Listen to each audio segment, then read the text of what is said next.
السلام عليكم ورحمة الله وبركاته. ازيكم يا حبايبي؟ عاملين ايه؟ يا رب تكونوا بخير وتكونوا بأتم الصحة وأحسن حال. اذكروا الله لا إله إلا الله وصلوا على النبي حبايبي عليه أفضل الصلاة والسلام.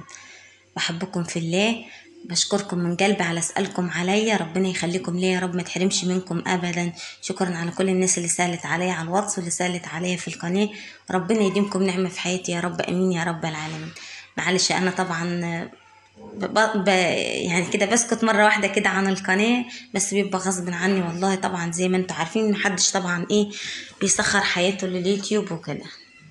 حبايبي ربنا يسعدكم يا رب ويجزيكم خير ويخليكم ليا دايما وما تحرمش منكم ابدا ولا من سؤالكم عليا ابدا يا رب العالمين.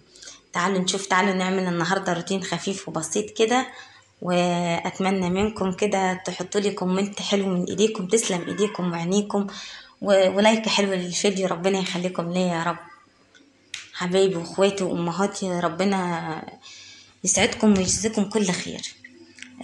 طبعا مكة هنا كانت قاعدة تعزف في القطة بتاعتها. مكة ورانا دايما بعد ما بقعد انضف البيت كده يقعدوا يلعبوا كده بالقطة او اي لعبة عندهم كده بيجيبوها يقعدوا يلعبوا بيها. اهو قاعدة تعزف في القطة على طول كده. سيبيها يا مكة حرام عليك. تعالوا كده يا حبايبي نوريكم بقى الأوضة اللي هي طبعا انتوا عارفين ان طبعا في أوضة طبعا في الدور الأول ما عملناهاش خالص، يعني كانت ولا محارة ولا عملنا فيها أي حاجة خالص. طبعا انتوا كنتوا عارفين يا حبايبي ان دايما كنت بربي فيها مواشي وكنت بحط فيها المعزات، وقبل ما ابني السطح فوق كنت بربي فيها طيور، يعني كنت بص بحط فيها كل حاجة، وكنت بعمل فيها كانون كمان للأكل، يعني لما كانت على الطوب وكده فكنا بنعمل فيها كل حاجة يعني. وبصراحة يعني ما مش هقول لكم ان ربيت فيها مواشي كتير يعني، وهي السبب ان انا اشتريت البيت المواشي، يعني المواشي دي خير وبركة كده بس طبعا الجو دلوقتي يعني غلا. اللي بيوكل مواشي، اللي بيجيب مواشي دلوقتي ويربيها عايز يبقى زارع لها زرع، عايز يبقى يعني بيوكلها من الارض بتاعته. فطبعا كان زمان كان الجو رخيص وكانت كل حاجة رخيصة، لكن دلوقتي الجو خلاص عاد غلا وكل حاجة غالية. وطبعا يعني بصوا الناس يعني أغلب الناس دلوقتي اللي بتربوا مواشي بتربيها عشان خاطر تبقى زرعيلها، ممكن تطحن لها شم من اللي زارعينه أي حاجة. المهم يا حبايبي قلنا بقى ايه، طبعا انتوا عارفين ان احنا داخلين على ايام اللي جايه دي شبكة شهد، اليوم اللي هم جم اتفقوا فيه على الدهب وكل حاجة. كانت ناس كتيرة ما كنتش عارفة قعدتهم فين والله، رغم ان البيت كبير يعني، بس ما كنتش عارفة قعدتهم فين. فقررت ان انا طبعا ايه ده ركش يا حبايبي بنجي منه كده اللي هو الخشن الغليظ يعني، وارميه بره وموديه مكان ارميه، والنعم ده وهنجيب عليه شويه رمله وشويه اسمنت ونسفلت الارضيه بتاعته علشان ادخل اوضه النوم اللي هي بره بتاعت العين. هي الحيطان بصراحه عدمانه تراب وعدمانه طبعا، فعايزه تتغسل غسله تمام. فطبعا الميه كانت ضعيفه عندي، قلت لما الميه تزيد هغسل الحيطان بالخرطوم. وده حتى الباب بتاعها يعني برضو يعني اي كلام كده. ده الباب كان الباب الرئيسي بتاع بيتنا، فانا ما استخسرت ان انا ارميه، ركبته على الاوضه دي يعني.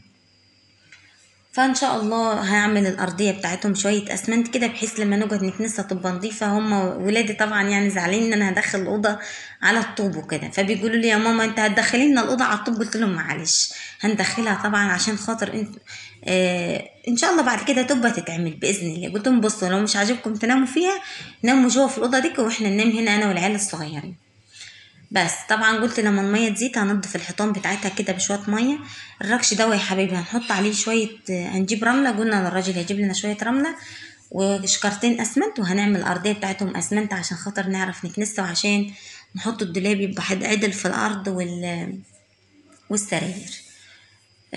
طبعا دي اوضه تبع البيت يا حبايبي، يعني في يعني احسن الناس تقول دي بتصور في مكان تاني. هي الاوضه اللي انتوا عارفينها نفس يعني في نفس البيت، اخر اوضه في البيت. ما سألناش فيها يعني من فترة ولا محرناها ولا عملنا فيها اي حاجة، بس طبعا حابة ان انا ادخل اوضة النوم من بره عشان الناس تعرف تقعد بعد كده، وادخل الكنبتين في الاوضة اللي هي مطرح اللي هي فيها السرير دي، علشان خاطر برضو احنا مش بنحب نقعد في وش البيت. من عاداتنا ان احنا نحب الاختصار، نحب حتى واحنا قاعدين ناكل يعني في اختصار كده لجوا. بصوا هي زي ما قلت لكم الاوضه عدمانه خالص، بس ان شاء الله لما نعمل الارضيه بتاعتها بشويه اسمنت، وهغسل الحيطان بتاعتها دي غسله تمام. وهتبقى حلوه يعني برضو. الأرضية بتاعتها هتستوى شوية لحد إن شاء الله ما ربنا يوسعها علينا بإذن الله، وزي ما ربنا وقف معايا وخلاني عملتها وعملت البيت إن شاء الله ربنا هيقف معايا وهعملها إن شاء الله بإذن الله تعالى. واللي يقول يا رب ما ينضمش أبدا، اللي يقول يا رب ما ينضمش أبدا، وربنا يخليكم لينا يا رب. وطبعا زي ما انتوا شفتوا ما بيتنا كله كان كده يعني، كان نفس الحيطان دي. زمان كنت بصور لكم اقول لكم يا جماعه هو بيتنا نفس، كانوا دايما يقولوا ده بيت الجاموس ده مش بيتك وكده، بس انا طبعا كنت بقول لهم والله ده بيتي، هو ده اللي انا عايشه فيه. انا عارفه طبعا ان في ناس كتير هتخش تقول لي يا ام محمد، لا يا ام محمد محريها وبلطيها كده. ان شاء الله كل حاجه بتتعمل مع الصبر كده، والواحد يقول الحمد لله. هنا طبعا يا حبيبي كنت بقى ايه اعمل حاجه حلوه كده للعيال، مهلبيه من اللي جاتنا، من اللي جاتنا في الهديه قبل كده. طبعا مكه بصوا واقفه لي جنب المطبخ، واقفه جنب المطبخ تشوف انا بعمل ايه. طبعا زي ما انتوا عارفين العيال الصغيرين يموتوا في الحاجات الحلويات كلها. قلت لها رحت اشتريت لهم لبن، دول كان ب15 جنيه لبن. الراجل طبعا اللبان بيجي يلم لبن من جنبينا من عند جيراننا وكده، فطبعا اشتريت منه ب15 جنيه لبن. وطبعا عملتها بنفس الطريقة المكتوبة على العلبة. طريقتها سهلة وبسيطة يا حبايبي، وطبعا ولادي حبوها خالص. بعد ما بردت كده وسجحتها لهم في التلاجة بردت وكلوها، كانت حلوة وكانت جميلة. وطريقتها سهلة خالص. اخدت معلقتين يعني حوالي فنجان لبن كده من نفس اللبن، ودوبت بقى ايه عملت كيسين يعني علبتين. عملتهم كده في اللبن كده، وحطيت اللبن بتاعنا على البوتاجاز يغلي، وقلبت دول عشان طبعا يذوب كله ببعضيه. طبعا هي مش بتحتاج سكر ولا حاجة يعني، فيها سكر وفيها كل حاجة.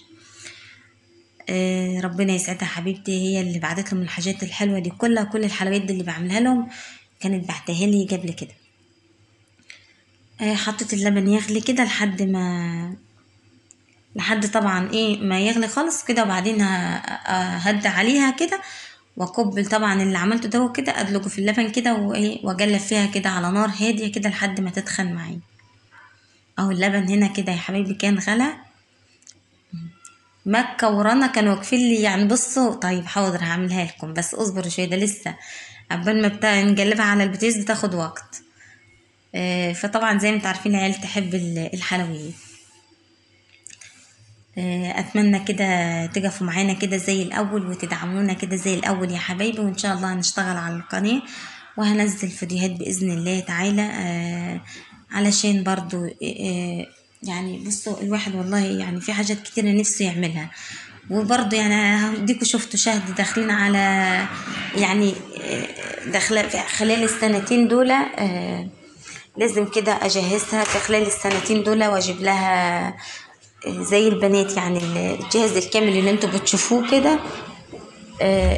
اللي انتوا بتشوفوه طبعا اديكوا شفتوا جهاز في مصر عامل جدي يعني حاجات كتيرة قوي. ده بيبقى واسجين يعني حاطين حاجات العروسة في جلاب بيبقى مليان كده للعروسة. فان شاء الله خليكم واقفين معانا كده دايما وبتدعمونا كده، وزي ما تيسرت امورنا كده ان شاء الله هتتيسر باذن الله تاني باذن الله. هنا يا حبايبي كانت تخنت اهو، غرفت منها كده وسبتها تبرد بقى وحطيتها لهم في التلاجة، بردت سجعت واكلوا، كانت جميلة وحبوها خالص. تركتها سهلة وبسيطة خالص وما اشتريناش بس الا اللبن يعني، هو اللي اشتريناه بس من اللبان. عملتها لهم بالليل. حتى سيف كان سيف اللي كان بيصور لي يعني، قلت له تعالى يا سيف صور لي شادي كانت نامت، يعني قلت له تعالى يا سيف كده عشان تتعلم التصوير. هو اللي كان بيصور لي يلا يا حبيبي مين بيتحمس كده؟ روتينات ام محمد السهله البسيطه دي، روتيناتنا بسيطه بس مشجعه كده. يلا نشجع كده مع بعضينا كده، وايه احنا كلنا بنتحمس من بعضينا وبنتعلم من بعضينا، وانا اتعلمت منكم حاجات كتيره والله. طبعا عايزه اقول لكم ان انا والله يعني مش زي ناس كتيره. بص انا دخلت اليوتيوب كنت عامله زي القطه المغمضه، كنت بثق في ناس كتير يعني، بص كنت بثق في ناس كتير بس. فعايزه اقول لكم ان ما تثقش في حد زياده عن اللزوم، عشان هيجي في يوم من الايام يثبت لك ان انت كنت على نيتك. والله زي ما بقول لكم كده. فانا طبعا مش يعني انا من الناس اللي مش طماعه يعني مش طماعه برضه باي حاجه، وبحمد ربنا على اللي انا فيه. وعارفين انا بصوا على الدور الاول بتاع البيت دوا اديلي يعني كام سنه بنضف فيه بديل، ولحد دلوقتي ما خلصت يعني. مش طماعه وبقول الحمد لله واو. يعني كل ما لما بعمل فيه حته كده في البيت في دور واحد، لكن في ناس بتعمل دور واتنين وتلاته وتبقى طماعه عايزه كمان، عايزه كمان. فالحمد لله انا ما اقول لكم يعني لازم الواحد يحمد ربنا ليل ونهار. حاضر يا مكة ثواني. وانا بحمد ربنا والله على اللي انا بجيت فيه يعني. الحمد لله انا كنت تحت الصفر وربنا كرمني فضله عليا وعطوني الحمد لله، ويسرها معايا انا واولادي، وان شاء الله هيسرها معانا دايما باذن الله. وطول ما انتم معانا كده يا احسن واطيب ناس في الدنيا، ربنا يجازيكم كل خير ويخليكم لينا دايما يا رب، ويحفظكم وما نتحرمش من سؤالكم علينا ابدا، ويحفظ لكم اولادكم كده وتشوفوهم احسن الناس.